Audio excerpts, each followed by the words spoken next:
What is going on, everybody? Welcome back to another Raw review. This one is from January 16th, 1995.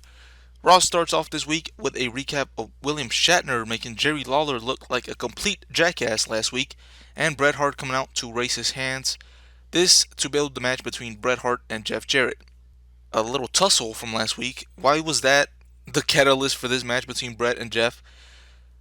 Shawn Michaels again joining Vince on commentary this week in front of a green screen though. You could tell right away when these are shot from a green screen because the background, like everybody's way bigger and like flat. It just looks flat. I don't know if you can tell the way that I can tell, but yeah. The first match is a tag match between the Heavenly Bodies and the 123 Kid and Bob Sparky Plug Holly, aka Hardcore Holly.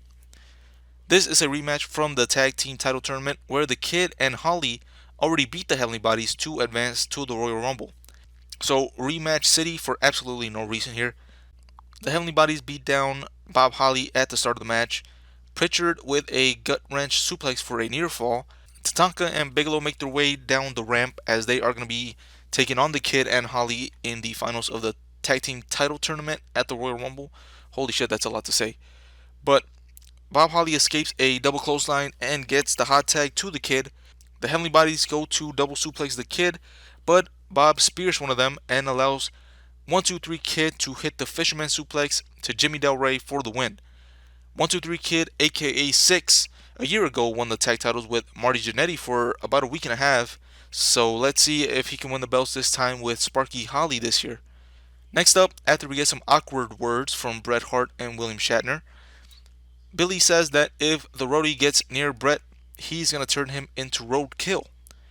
We get the long anticipated debut of Mantar, who's accompanied to the ring with Jim Cornette. I just thought it was hilarious that he was with Jim Cornette. When I saw Jim come out with him, I was like, holy, what? What's the point of this? But the big guy hits a couple of lame tackles and a splash for the win. Mantar is going to be in the Royal Rumble match. I just want to point that out for people that say that people used to earn their spot for the Royal Rumble match. Not at all. This guy just debuted and he's already in the match. And I haven't really seen, if I'm mistaken, please correct me in the comments, but I haven't seen any qualifying match to enter in the Royal Rumble this year. So I have no idea what you guys have been smoking for the past, I don't know, 20 years? You guys always say, oh, people used to qualify for the Rumble. Oh, why do people just announce themselves for the Rumble? Well, they've been doing it since 1995 at least, and I'm pretty sure they've done it for 93 and 94 the last 2 years that I've been doing these reviews. They don't have qualifying matches. That, you know how ridiculous that sounds, especially back in this time, because they probably only have like 30 people on the roster at this time. So where are they going to get those extra other 30 people to have qualifying matches? And you got to also think 123 Kid, Bob Holly, Bigelow, Tatanka, Undertaker, IRS, Razor Ramon, Jeff Jarrett, Bret Hart, Diesel. Those guys are probably not going to be in the Rumble match, so that's taking away like 10 guys right there. So for everybody saying that they used to qualify for these matches and you don't see why they don't do them anymore, they never really used to do them to begin with. So stop complaining. Now, would I like them to have qualifying matches, especially today when they actually have the amount of people that they can do it with? Sure. And when it's getting closer to the Rumble time, if certain people that are fan favorites still haven't made it in, hey, give them a second chance to get in the Rumble match. And obviously, don't do it all the time because you still need like those 5 spots or 5 to 10 spots where you still don't know who could be in there. But do like 20 spots where somebody qualifies to get it. But yeah, I see where you guys are coming from. That it makes sense for there to be qualifying matches, but don't say that they used to do them all the time because I've been watching it 93, 94, 95. I haven't seen that many qualifying matches, and in 1995, a lot of these guys are just announcing themselves like they do now. So I just want to get that off my chest. Sorry about that. We then get some words from Jeff Jarrett backstage, and man, as much as I'm trying to like Jeff, I just can't stand this guy.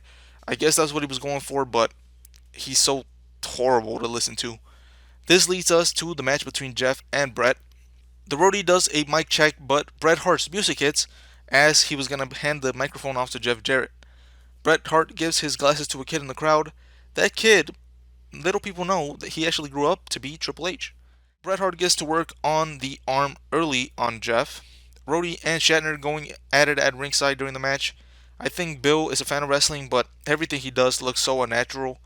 Who would think that a professional actor would have the worst acting on a wrestling show? If this episode of Raw was up for an Emmy, I think Mantar deserves one before we give one to William Shatner, just on this episode alone. Bret Hart hits a suplex and then lands the middle rope elbow drop, tries to get the sharpshooter but gets raked in the face. Bret hooks Jeff into the ropes, and as he's going for a crossbody or something, the roadie pulls him out and Bret crashes into the ropes. Good spot there. And then with Bret down, Jarrett puts him in the figure four, but Bret Hart is able to make it out to the ropes. A roll up sequence ends with Bret Hart picking up the win and slaps Jeff on the ass. A little sus there. The roadie then gets manhandled by William Shatner. Great selling by the roadie, really putting over William Shatner there. You got to put over the young talent, right? But I do hope that that's the last we see of Shatner for a while at least. I know he's going to be back in like 2010 when he guest hosts on Monday Night Raw, but Bret Hart doesn't need a celebrity to get him over. Fans just gravitate to him. I can't explain why. He's terrible on the mic. Obviously, he's a great wrestler. I'm a fan of Bret, but yeah, I don't really know how he gets these huge pops when he goes to arenas. After that, we see the highlights of the tag team title tournament and how the two teams advanced. I would say go check this out, but obviously it doesn't really matter. I don't think a good match came out of this tournament, so we're just gonna have to wait and see what they put on at the Royal Rumble. Moving on, we have the Million Dollar Corporation on the King's Court. Ted DiBiase talks about the match between IRS and The Undertaker. He says that the only thing dead that he likes are dead presidents. He moves on to the tag title tournament finals, says that Sparky Plug will hit another wall in Tatanka and Bigelow, and that they will send them back to the pits. He challenges the Smoking Guns to a title shot after they win them at the Rumble. He also says that the Human Thumb, King Kong Bundy, will win the Royal Rumble match. Big plans for the Million Dollar Man, and says that the Million Dollar Corporation will be alive in 1995. Let me ask you guys this. They show the WWF Superstar line, or the Superstar Hotline, whatever they call it. Let me know, did anyone ever call this number? And if so, what was the phone call like, and who actually picked up the phone? I like to think that Vince McMahon himself answered every call, and he pretended to be whatever superstar was supposed to be answering on the other line. If nobody ever tells me in the comments what the superstar hotline actually was, I'm just gonna go the rest of my life into my grave thinking that Vince McMahon himself was the one who answered all these calls. But yeah, let me know. Did you guys actually ever call this hotline? What was it like? And then up next, to get everybody really dizzy, Mabel comes out and he is out for a jobber match. He hits a leg drop for the win, and holy fuck with the camera cuts. Bundy comes out after the match to confront Mabel and says that he's the biggest and baddest guy who's going to be in the Royal Rumble match. They tease going at it, but nothing happens. And holy shit again with the camera cuts. I mean, goddamn, bro. Speaking of goddamn, they show a vignette for the Royal Rumble pay-per-view. I never realized how hot Pamela Anderson actually was, but they should really bring this back to wrestling.